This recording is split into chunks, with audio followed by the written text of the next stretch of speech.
কর্মসূচি আমরা নিয়েছি। এটা সারা ভারত কৃষক সভার রাজ্য সম্মেলন আগামী সেপ্টেম্বর মাসের 1 থেকে 3 তারিখ অবধি। সে উপলক্ষে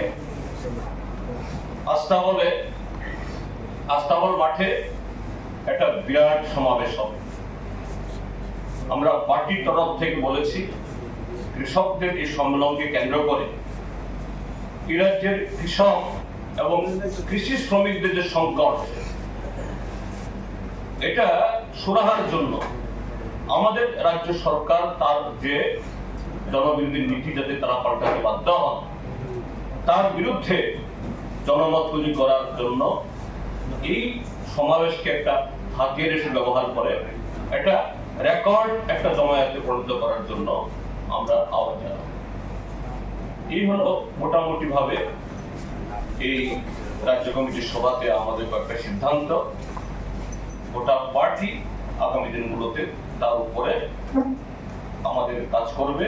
আর সাথে যে ভিলেজ কমিটি নির্বাচন আগামী সেপ্টেম্বর মাসে, তারিখ এখনো হয়নি, সেই ভিলেজ কমিটি নির্বাচন প্রায় একই সময়তে এই নগর নির্বাচন হবে, তারও 5 বছর পূর্তি হচ্ছে।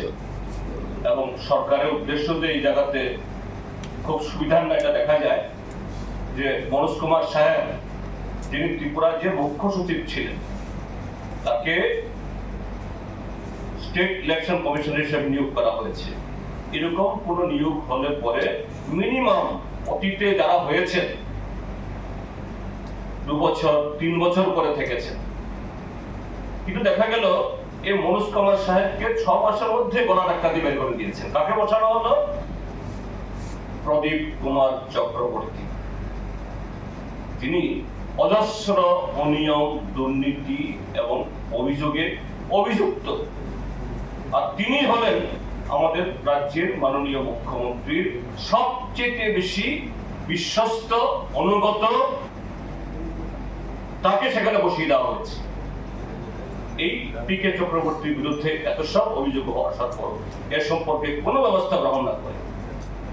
তো আমরা এই আগামী ভিলেজ কমিটি নির্বাচন এবং ব্লক নির্বাচন দুটি গুরুত্বপূর্ণ। এই ক্ষেত্রটিও আমাদের প্রস্তুতি থাকবে। তার সাথে এডিসিতে যে দুর্নীতি, এবং সেখানে শোনা যাচ্ছে, আপনারা দেখেছেন, আপনাদের কাগজগুলোতে উঠেছে, এডিসিতে যখন এডিসির বিগত নির্বাচন চলাকালীন সময়ে সবাই যখন ব্যস্ত নির্বাচনের কাজে, ত্রিপুরা মাথা পরিচালিত এডিসি চুপি সারে প্রায় 200টা চাকুরি, কোনো ইন্টারভিউ নাই, কোনো ধরনের নোটিফিকেশন নাই, অ্যাডভার্টাইজমেন্ট নাই, নিয়োগ করে দিল। তার বিরুদ্ধে হাইকোর্টে কেস হয়েছে, সেখানে পিআইএল হয়েছে, হাইকোর্ট এটা গ্রহণ করেছে। এবং তার সাথে আরেকটা খবর, যে এই ঘটনাকে চাপা দেওয়ার জন্য বা অন্যদিকে ডাইভার্ট করার জন্য এডিসির তরফ থেকে নাকি একটা তদন্ত কমিটি বসানো হয়েছিল একজন এই রিটায়ার্ড জাজকে দিয়ে।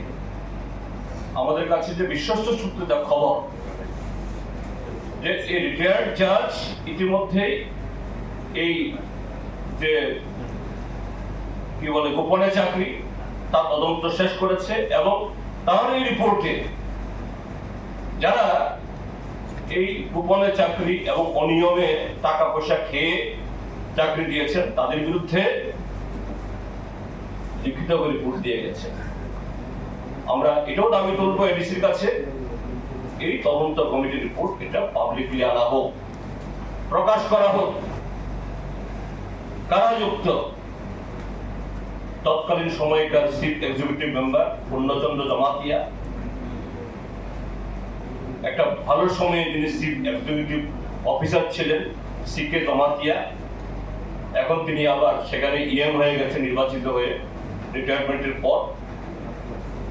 আরো যারা ওনারা যুক্ত আছে, এটা বের হোক যে কিভাবে এই এডিসিটাকেও একটা দুর্নীতির একটা মৃগের ক্ষেত্রে পরিণত করেছে। এগুলোর উপরও আগামী দিন আমাদের লড়াই সংগ্রাম করতে হবে।